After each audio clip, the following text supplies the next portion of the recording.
Johnny Mac with your daily comedy news. Did you see last week President Biden met with Ron DeSantis down in Florida? They were talking about Hurricane Ian. Jimmy Kimmel said, last time Joe Biden saw a storm this big, he had to help Noah collect all the pets and get them on the boat.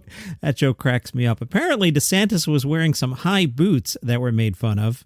Colbert said, looks a little less governor on the go and more governor of the go-go's. Jimmy Kimmel said, you're not allowed to pass a don't say gay bill and then show up in public dressed like Nancy Sinatra. Fallon, but DeSantis was actually nice to Biden. He even offered him a free flight to Martha's Vineyard. Boston.com with the good headline, Dane Cook talks about his new special, Getting Engaged, and a night in Cambridge that changed his life. Dane says he's heard all the jokes about the age gap with his fiancé. Dane Cook is 50, fiancé Kelsey, 23.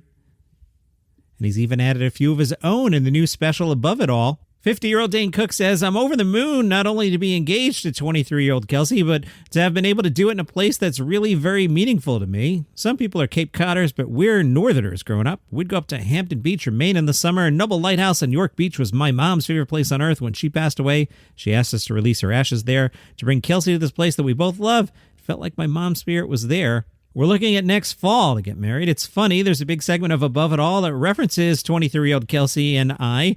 We've had a lot of fun with our relationship, and we've taken some hits for the other narrative, I guess you could call it. We're enjoying the comedic moment right now, but next year we'll focus on our future plans together. Dane told E! News, we have a bit of an age difference. Yes, Dane Cook is 50, she's 23, so it's in the show. If we can't laugh at it, then nobody else is allowed. Oh, don't worry, we're laughing at it. Dane says Kelsey, 23, may have even inspired a few more jokes. He said, I was just trying some material out of her the other day where I was like, hey, I think maybe I have my first what it's like to be married joke. So she got the exclusive. We tried it out and she said, I approve of that. That's a good one. Dane does have a sense of humor about this. Back in 2019, he was on Jimmy Kimmel Live, and Dane said, sometimes I actually find myself saying, where has she been all my life? And then I realize she wasn't alive for the first 26 years of it. People are like, you're robbing the cradle. And I'm like, she hasn't slept in a cradle for like 9 years. Relax. That is a fantastic joke. I would high five you if you were nearby and didn't want to punch me in the face because I keep saying Dane Cook 50, Kelsey 23. Will all this change Dane Cook's comedy? Dane says, I think it'll change in the way I would always hope growing up with a generation of comedy fans. I was a college kid talking to, college-age students, and I grew up with a generation of comedy fans. Their kids are now coming to my show and might even be dating some of the dads. Dane, I'm family-oriented, and to be looking at that with Kelsey and our future and family, it's like, all that feels like the right timing. Early in the week, I told you about the thing where some people thought SNL may have stolen the Charmin Bears skits. The laugh button recapped Joel Haver's reaction to it. He did a reaction video, as the youths do. In the video, Joel Haver said, while the similarities are odd, there are many such cases of parallel thinking or even unintentional copying. He bears no ill will towards the writers of Saturday Night Live. In fact, takes as a potential compliment and acknowledgement of his success. Still, he indicates that if he had a smaller following, a potential poaching of this manner might have stung a lot more. Haver believes even if his sketch idea was used, the final product made by SNL is fundamentally different from his. So good job, Joel Haver, taking the high road there. Maybe you'll get some more notice out of all this. The GW Hatchet had somebody at Leslie Jones' concert the other night, and apparently Leslie Jones brought her raunchy and sexual jokes and received mixed reactions from the attendees due to the explicit nature of her controversial set. All right, Lenny Marcus opened up. Lenny poked fun at a range of controversies at GW and across the country during a stand-up performance, from the Colonials marker to the need for a gun in the United States. Some comments didn't have everyone laughing.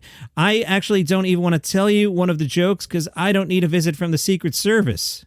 Hello, Secret Service. You can read this on the GW Hatchet for yourself. So then Leslie Jones came out. At least 1/3 of Leslie's segment centered around the sexual mistakes of her past, how to sexually please women, and sex advice for college students. She made graphic sexual jokes like comparing the softness of a part of the skin that's not always soft to crepes, and suggesting that men should use the hand motions they use while playing video games to make women feel good. Really got to clean this up here. This is some article.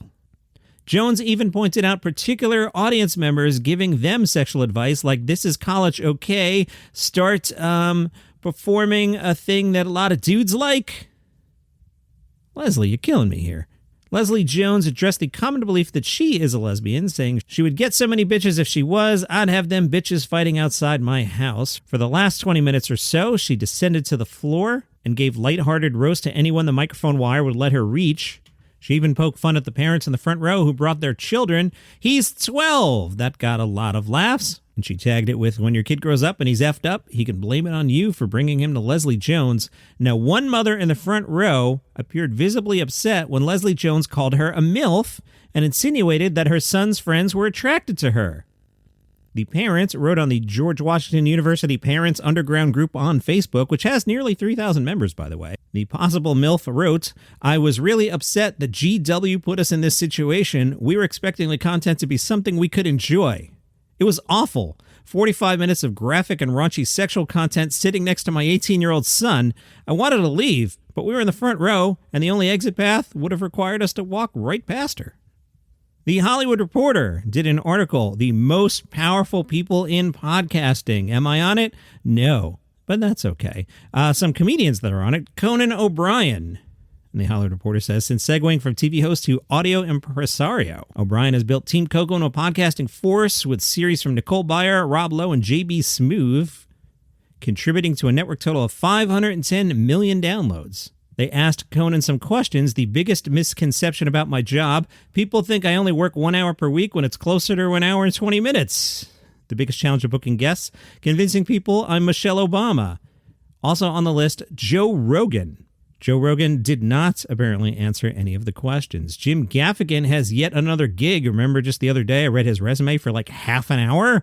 Well, now he has joined the cast of the HBO Max limited series Full Circle. On Full Circle, an investigation into a botched kidnapping uncovers long-held secrets connecting multiple characters and cultures in present-day New York City. Good cast here. Some of the names, Dennis Quaid, Timothy Oliphant, and CCH Pounder. Remember her from The Shield? Awesome.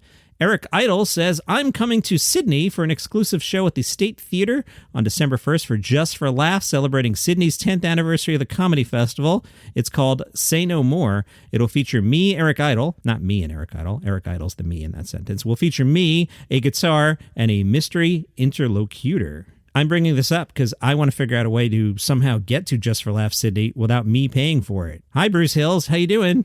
And I don't even know why I'm sharing this story other than it just really tickled my brain. This from singletarnargus.com.au, clearly your home for comedy news.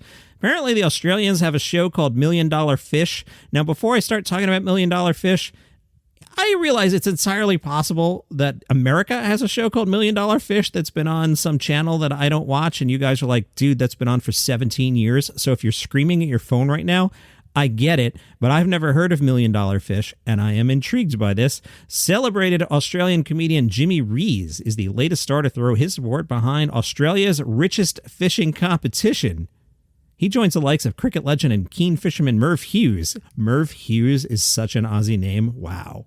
So Jimmy Rees is signing up to be in the running to catch a barramundi with $1 million prize tag. This sounds like fun. So the competition kicked off October 1st. It has a total of 9 barramundi worth $1 million swimming in waterways across the Northern Territory's top end.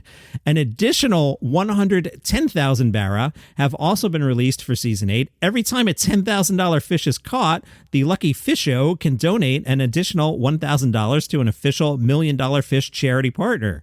You can even bet on this. The dude from Sportsbet says the $1 Million Fish hasn't been caught in 7 seasons. That makes 9 $1 million fish active and in play, just waiting for the right bait.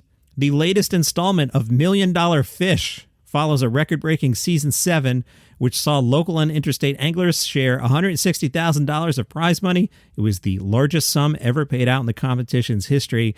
So what are do you tag the fish? How does this work? How do I know it's $1 million fish? Do you paint a dollar sign on it? I am totally intrigued. If anyone knows the answer, please join me on the Facebook group, which is Daily Comedy News Podcast Group.